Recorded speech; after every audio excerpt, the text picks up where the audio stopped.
I believe that men and women have real questions in regards to real issues that they're facing in the area of their sexuality. The number one and number two cause of divorce are money and sex. The church has an opportunity here to step in and be a part of the questions, to be a part of helping people navigate this area of their lives. The church has been notorious in the past for separating out sexuality from spirituality. Sex is silent and secret, but let's be holy, and let's talk about things of God, and let's play church.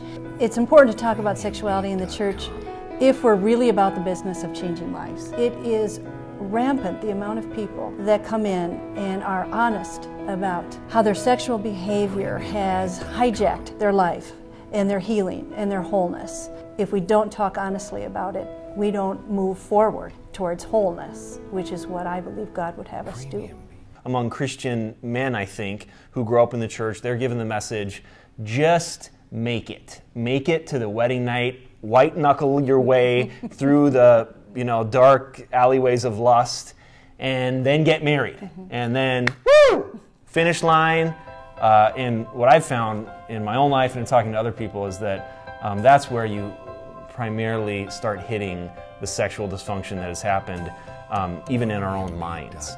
And so to talk openly and honestly about what God has designed for us in an ever-expanding way in terms of our sexuality in a holy way is, I think, a desperate need. I think so often we think sexuality is just about sex, when sexuality is about who we are as men and women and how we relate to one another.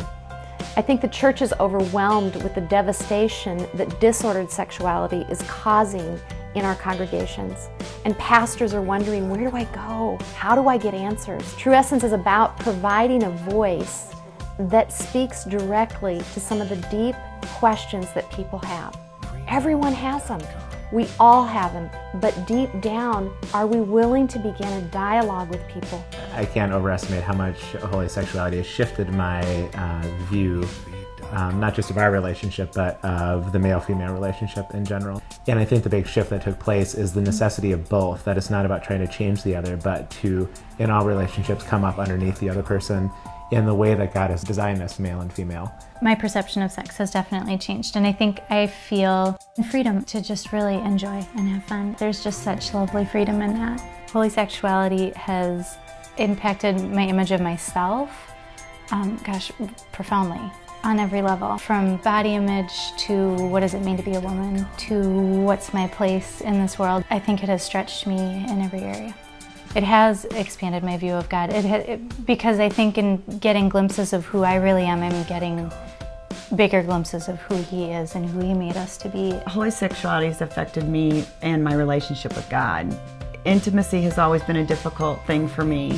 When I started reaching out to God for help and understanding how He created woman and how special we are in His eyes, I started to look at myself differently. It's so much better, and it continues to grow. The workshop gave me a platform to be able to talk to my kids, the differences between men and women and where they store intimate relationships and experiences. It clicked for me. That's the message my daughter needs to hear. Teaching holy sexuality in a major Christian university, I've seen a lot of students come into a great degree of health and freedom as a result of hearing some of this material and interacting with it. With my family members, my father and my brothers, as well as friends who are males, I've been able to understand how their mind works in a very different way than my mind works. As a college student in this stage of life, it's really good to acquire a biblical basis for our gender differences. Having an understanding of those differences will be so beneficial in my future relationship with a girlfriend or a wife, and being comfortable with those differences rather than building up walls between us.